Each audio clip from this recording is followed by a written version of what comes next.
बिस्मिल्लाहिर्रहमानिर्रहीम, अस्सलाम वालेकुम। मैं असदुल्ला खान हूँ। फील्ड मार्शल आसिम मुनीर से मुलाकात के हवाले से सुहेल वड़ाई साहब का कल का कॉलम वो बहुत ज़ेर बहस है, उस पर बहुत गुफ्तगू हो रही है।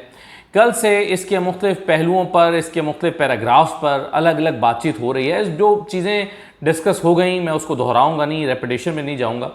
लेकिन बहरहाल सुहेल वड़ाई साहब के मुख्तलिफ़ आर्मी चीफ्स के हवाले से लिखे गए मुख्तलिफ़ कॉलम्स में से अगर आप कुछ चीज़ों को निकालें तो आपको एक पैटर्न दिखाई देता है। वो पैटर्न क्या है, ज़रा इस पर थोड़ी सी बात कर लेते हैं और कुछ पहलू जिस पर मैं गुफ्तगू करना चाहता हूँ वो आपके गोशगुजार करता हूँ, आपके सामने रखता हूँ। देखिए, ये जो कल का कॉलम है फील्ड मार्शल से मेरी पहली मुलाकात, इस उन्वान से जो सुहेल वड़ाई साहब ने लिखा है, पहली बात तो ये है कि बतौर जर्नलिस्ट ये सुहेल वड़ाई साहब का क्रेडिट है कि उनकी एक आर्मी चीफ से मुलाकात हुई, 2 घंटे की तवील मुलाकात। ये हर जर्नलिस्ट की ये ख्वाहिश होगी कि बतौर जर्नलिस्ट उसको इतना बड़ा इंटरव्यू करने का मौका मिले। जो एक इस वक्त में अफवाज पाकिस्तान के सबरा हैं, फील्ड मार्शल हैं और पाकिस्तान में ज़ाहिर है ताकत का महवर व मरकज़ फ़ौज का सबरा होता है, तो एक ऐसे शख्स से और ऐसे वक्त में उनसे मुलाकात करना और उनके ख़यालात को जानना, ये सुहेल वड़ाई साहब का बतौर जर्नलिस्ट क्रेडिट है। बहुत सारे लोगों ने इसकी ख्वाहिश की होगी, बहुत सारे लोगों ने कोशिश की होगी, लेकिन बहरहाल उन्हें बतौर जर्नलिस्ट ये कामयाबी हासिल हुई। तो ये तो एक जो है वो मैं समझता हूँ कि उनको क्रेडिट मिलना चाहिए। दूसरी बात यह है कि इसमें आखिरी पैराग्राफ में जाकर जो सुहेल वड़ाई साहब ने लिखा, जिसमें उन्होंने कहा कि जनरल आसिम मुनीर ज़ाती तौर पर तकब्बुर से कहीं दूर हैं। हालांकि आम तौर पर हुक्मरानों और जर्नलों के गिर्द हटो बचों का शोर होता है, मगर वो घंटों खड़े होकर कम से कम 200-300 लोगों से मिले, हर एक से मुसाफा किया, उनके साथ तस्वीर बनवाई और हर मुलाकाती के एक आध सवाल का जवाब भी दिया। उनके चेहरे पर खौफ नहीं बल्कि हल्की सी मुस्कुराहट थी। एक दो साथियों से मशवरा भी दिया कि इतने लोगों से मिलना बदइंतज़ामी पैदा करेगा, मगर उन्होंने इड्स से कहा कि ये लोग बहुत दूर दूर से आए हैं, मिलने के ख्वाहिशमंद हैं, तो इनका दिल कैसे तोड़ा जाए। बहरहाल सुहेल वड़ाई साहब ने जनरल आसिम मुनीर की तारीफ़ की और उन्होंने कहा कि वो बड़े आजिज़ से शख्स हैं, बड़ा आजिज़ाना सा उनका मिजाज है और वो यानी वो तकब्बुर से बहुत दूर हैं और तकब्बुर उनके अंदर बिल्कुल नहीं है। अच्छा, ये तो खैर जनरल आसिम मुनीर का ये एक तरीक़ाकार तो है, ये तो मैं इसका ज़ाती तौर पर भी, यानी पिछले दिनों कुछ अर्सा पहले एक तकरीब में मेरी मुलाकात फील्ड मार्शल से हुई, यानी एक तकरीब थी, उसके बाद एक चाय होती है। बहुत सारे लोग, फिर मैं देखता रहा कि फील्ड मार्शल से, उस वक्त वो फील्ड मार्शल नहीं थे, आर्मी चीफ थे जब मैं जिस मुलाकात का मैं जिक्र कर रहा हूँ, तो बहुत सारे लोग उनसे आते रहे, मुलाकात करते रहे, वो हर एक से, और यहाँ तक कि फिर आखिर में मैंने और मेरे साथ अमीर अब्बास साहब थे, तो हमें दोनों को भी मौका मिला कि हम उनसे कुछ सवालात कर सकें और उन सवालात के उन्होंने जवाब दिए। हालांकि उनके स्टाफ के लोग, मैं महसूस कर रहा था कि वो चाह रहे थे कि हमारे सवालात थोड़े से ऐसे थे जो अनकंफर्टेबल करने वाले थे, जो मेरे और अमीर अब्बास साहब के सवाल थे, तो इसका वो जवाब देते रहे। तो उनके स्टाफ के लोग, जो 5-7 लोग थे उनके साथ खड़े हुए थे, वो चाह रहे थे, वो एक एक कदम आगे बढ़ाते जा रहे थे और वो चाह रहे थे कि हम इस नौयत के उनसे सवाल ना करें। लेकिन मुल्क की तरक्की और मुल्क में जो एक माहौल है, एक कारोबार के लिए साजगार माहौल, और फिर पाकिस्तान के मुआशी मसाइल, इनसे मुतल्लिक हमारे सवालात की नौयत थी, जो मैंने और अमीर अब्बास साहब ने, हम 2 ही लोग वहाँ पर मौजूद थे जब सब लोग चले गए और आखिर में ये बात हुई।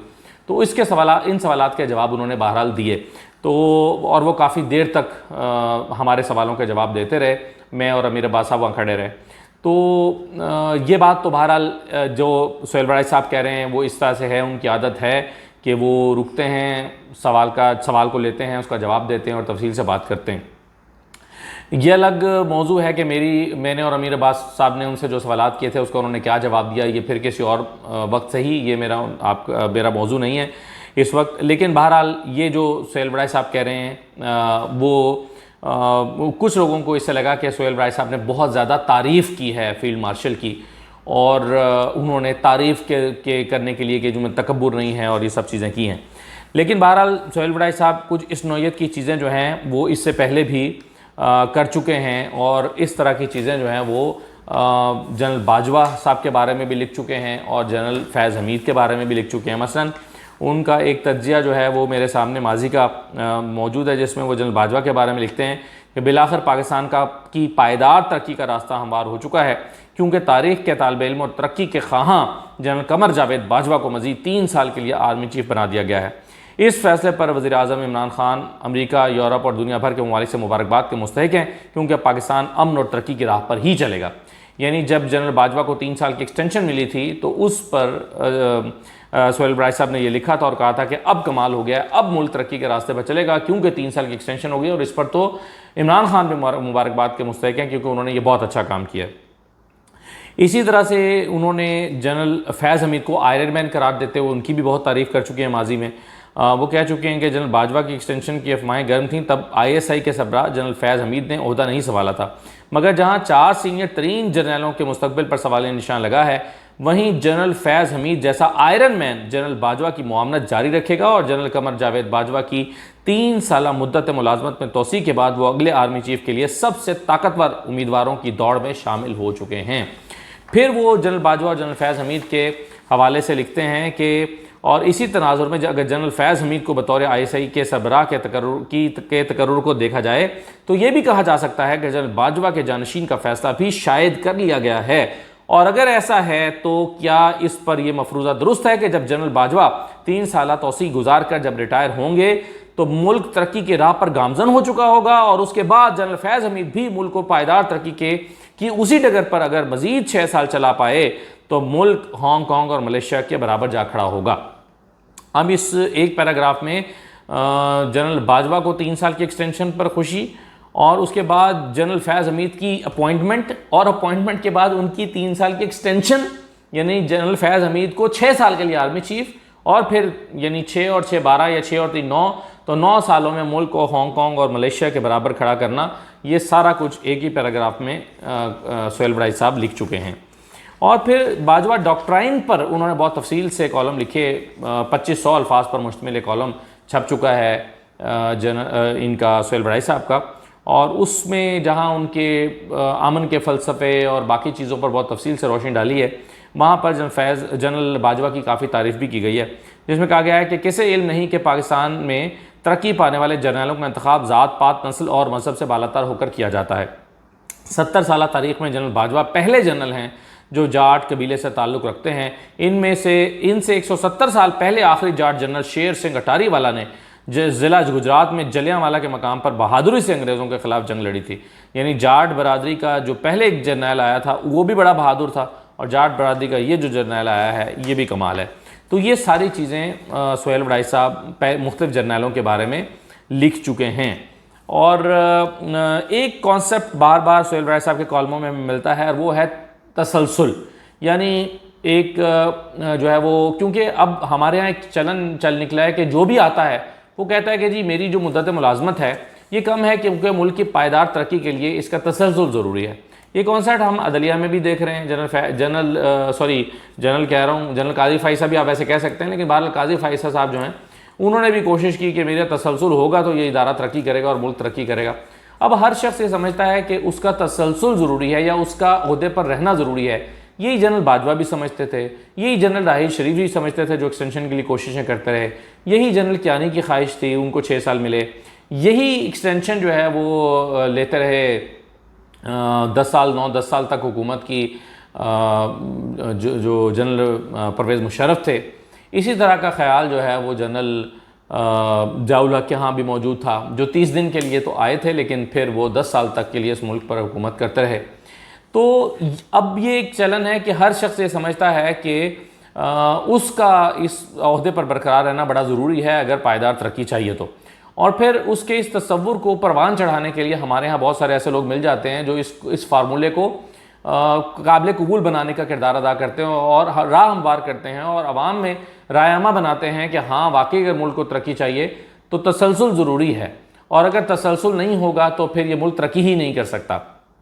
अब 10 साला रोड मैप के हवाले से सोहेल बराइच साहब ने जो इस कॉलम में कल गुफ्तगू की है ये भी नहीं है, इससे पहले भी ये बात हो चुकी है। मसलन उन्होंने कहा कि मुआशी बहरान के हल से के हवाले से उनके पास पूरा रोड मैप था जिसमें 5 और 10 साल के अंदर पाकिस्तान को दुनिया के तरक्की याफ्ता ममालिक की सफ़ में खड़ा करने की मनसूबाबंदी थी। उन्होंने हिसाब किताब लगाकर बताया कि अगर अगले साल से रेकोडिक से हर साल $2 अरब के खालिस मुनाफा होगा और जो हर साल बढ़ता जाएगा। उन्होंने बताया कि पाकिस्तान के पास नायाब ज़मीनी ख़जाना है, इस ख़जाने से पाकिस्तान का कर्जा भी उतर जाएगा और पाकिस्तान का शुमार जल्द ही खुशहाल तरीन मुआशरों में होने लगेगा।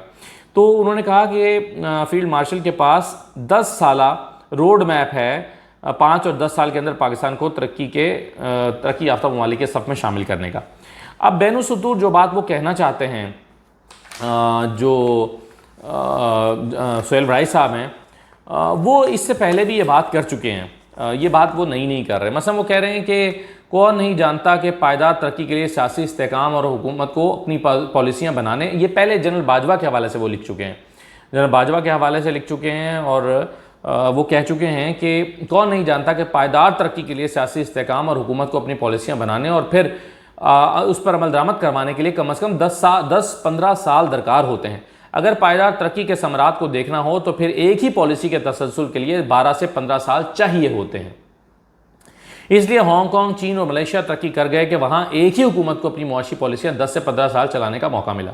लगता है कि कुदरत ने बिलाखिर पाकिस्तान की भी सुन ली है और अब पायदार तरक्की का 12 साला मनसूबा सामने आ रहा है, जिसमें इदारा जाती तौर पर एक ही मुआशी पॉलिसी को एक जैसी सोच वाली क़यादत चलाएगी और यूँ मुल्क में पायदार तरक्की और इस्तेहकाम दोनों मुमकिन हो जाएंगे।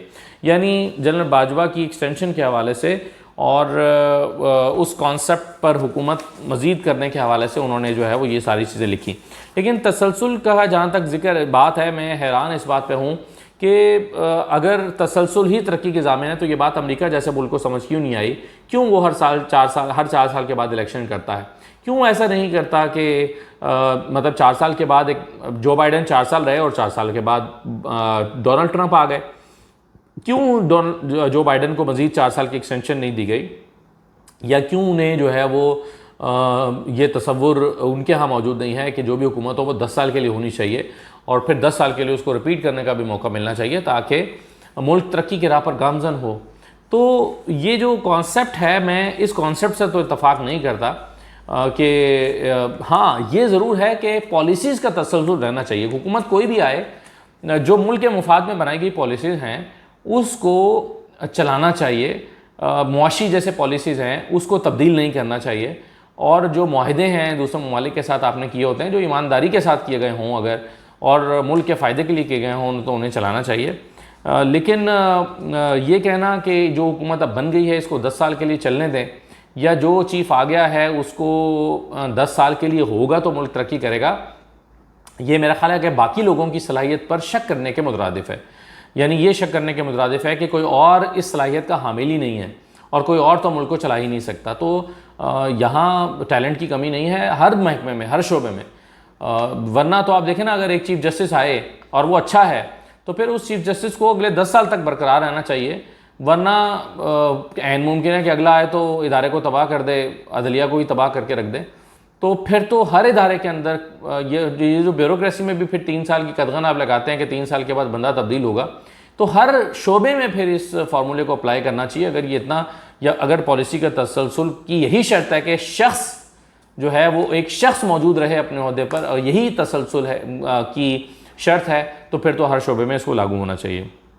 सोहेल बड़ाई साहब एक कॉलम जो है वो इमरान खान के लिए भी, बल्कि इमरान खान के लिए तो उन्होंने बहुत कॉलम लिखे हैं, लेकिन एक कॉलम में वो बनाम कैदी नंबर 804 पर इमरान खान को कई मशवरे दे चुके हैं। मसलन उसमें उन्होंने नवाज शरीफ और बेनज़ीर की पॉलिसीज़ को अपनाने का मशवरा दिया इमरान खान को। कहा कि बाद अज़ां नवाज शरीफ और बेनज़ीर भुट्टो की मुक़्तदरा से लड़ाइयाँ और झगड़े हुए, मगर दोनों ने मुफाहमत का रास्ता अपनाया और यूँ बार बार इक़्तिदार के अंदर और बाहर आते जाते रहे। यानी मुफाहमत करते थे तो इक़्तिदार में आ जाते थे, लड़ाई होती थी तो चले जाते थे, लेकिन बहरहाल ये फार्मूला उन्होंने अपनाया और कामयाब रहा। वो कहते हैं कि तजर्बात ने पीपल्स पार्टी और नून लीग को पाकिस्तान में सियासत का हुनर सिखा दिया है। उन्हें लाख बेउसूली का ताना दें, दोनों पार्टियां आज हुकूमत में हैं, कुछ भी कहें मगर अमली सियासत में तो इसे ही कामयाबी कहते हैं। तो वो बेसिकली मशवरा ये दे रहे हैं कि आपको मुफाहमत का रास्ता इख्तियार करना चाहिए, डील करनी चाहिए। आखिरी पैराग्राफ में बल्कि वो कहते हैं, डियर कैदी जी आप तो बार बार कहा करते थे, बल्कि आखिरी पैराग्राफ ये नहीं है, दरमियान में जाकर वो कहते हैं, डियर कैदी जी आप तो बार बार कहा करते थे यू टर्न अच्छे होते हैं, एक यू टर्न मुल्की इस्तेहकाम के लिए भी ले लें, अगले इंतखाबात तक चुप का रोज़ा रख लें और अपना सारा जोर अगले इलेक्शन की शफाफियत को यकीनी बनाने पर लगाएं। ये डील सबके लिए काबिल कबूल होगी, हुकूमत को फ्री हैंड मिलेगा, मुक़्तदरा के शुबहात दूर हो जाएंगे, तहरीक इंसाफ को न सिर्फ अपने लीडर की रिहाई मिलेगी पार्लियामान के अंदर काम करने का फ्री हैंड मिल जाएगा। यानी वो कहते हैं कि जी इस सिस्टम को कबूल कर लें। ये मशवरा जो है वो दे चुके हैं सोहेल बड़ाइच साहब इमरान खान को कि इस सिस्टम को कबूल कर ले, करके चुप का रोज़ा रख लें, मत कहें कि ये इलेक्शन गलत हुए थे। इस सिस्टम को कबूल कर लें, इस हुकूमत को कबूल कर लें, उन्हें हुकूमत करने दें। इसके नतीजे में देखें आपको फ़ायदे कितने मिलेंगे। आपको रिहाई मिल जाएगी, आपको पार्लियामेंट के अंदर काम करने का मौका मिल जाएगा, फ्री हैंड मिल जाएगा, आप सबके लिए काबिल कबूल हो जाएंगे। तो उन्होंने कहा कि ये चीज़ें कर लें। इसके लिए सिर्फ एक काम करना पड़ेगा और वो ये है कि आपको समझौता करना पड़ेगा उस उसूली बात पर कि इस मुल्क में जाली इलेक्शन हुए और जाली इलेक्शन को कबूल नहीं करते। लेकिन आखिरी बात जो बहरहाल सोहेल बड़ाइच साहब ने की है, मैं उससे इत्तफाक भी करता हूँ। वो कहते हैं कि डियर कैदी जान, बज़ाहिर आपके हिमायती नज़र आने वाले दरअसल इस वक्त तारा मसीह का किरदार अदा कर रहे हैं। आप आंखें खोलें, दोस्त दुश्मन की पहचान करें। आपकी रिहाई के रास्ते में जो भी फ़र्द या शर्त हायल है वो आपकी दुश्मन है, और हर वो शर्त जो फ़र्द या आपको रिहाई दिलाना चाहता है वो आपका मुखलिस दोस्त है। तारीख़ आपके दरवाजे पर दस्तक दे रही है, फ़ैसला आपने करना है। यानी वो ये कहते हैं कि बुनियादी तौर पर मैं इसको यूँ समझता हूँ कि इमरान खान अपने उसूल पर समझौता ना करके अपनी ज़िंदगी को जिन लोगों के लिए रिस्क में डाल रहे हैं उन्हें ज़रा बराबर इसकी कदर नहीं है। यानी इमरान खान ने अपनी जान को इस वक्त रिस्क में डाला हुआ है, अपनी सबसे कीमती चीज़ को रिस्क में डाला हुआ है। उनकी जान ख़तरे में भी हो सकती है जेल के अंदर। इमरान खान की जान को ख़तरा हो सकता है, लेकिन वो अपने उसूल की खातिर डटे हुए हैं, और उनके उसूल से इस वक्त जो लोग फ़ायदा उठा रहे हैं, हुकूमत में बैठकर, सूबे में हुकूमत करके, वज़ीर आला बनकर, वज़रा बनकर, जो माल इस वक्त लपेटा और समेटा जा रहा है खैबर पख्तूनख्वा में, वो ज़ुबान ज़द आम है। और उन्हें ज़रा बराबर इस बात की परवाह नहीं है कि इमरान खान किस उसूल के लिए कुर्बानी दे रहा है। इमरान खान इस मुल्क के लिए कुर्बानी दे रहा है, लेकिन उन्होंने ये समझ लिया कि इमरान खान तो हमारे लिए कुर्बानी दे रहा है ताकि हम सेनेटर बन सकें, हम अपोजिशन लीडर बन सकें, हम चेयरमैन बन सकें, हम वज़ीर आला बन सकें, हम ओहदे लेकर मज़े कर सकें, हम गाड़ियाँ ले सकें, प्रोटोकॉल ले सकें। इमरान खान तो इसलिए कर रहा है।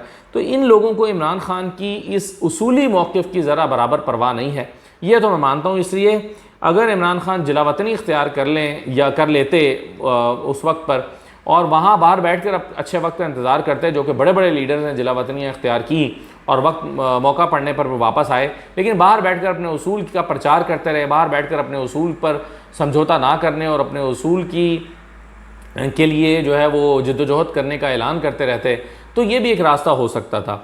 अब इमरान खान जो जिनके लिए पूरी कौम खड़ी तो है, इसमें कोई शक नहीं है, कल इमरान खान बाहर आएंगे या लाए जाएंगे या आ जाएंगे अपनी जद्दोजहद से, तो जो भी इलेक्शन होगा, मैं आज के हालात में मानता हूँ कि ये हुकूमत 5 सीटें भी नहीं, नून लीग 5 सीटें भी नहीं ले सकती अगर फ्री एंड फेयर इलेक्शन हो जाए, अगर सिकंदर सुल्तान राजा ना हो और अगर कोई ऐसा उसूल पसंद शख्स बैठा हो इन ओहदों पर जहाँ जहाँ पर असर और रसूख इस्तेमाल हो सकता है, तो 5 सीटें भी नून लीग नहीं ले सकती। तो इमरान खान के साथ कौम तो खड़ी है, लेकिन बहरहाल इमरान खान जो है वो उनके इस कुर्बानी का फ़ायदा उनकी जमात के लोग जिस तरह बेदर्दी के साथ उठा रहे हैं, वो भी बहरहाल काबिल अफसोस है।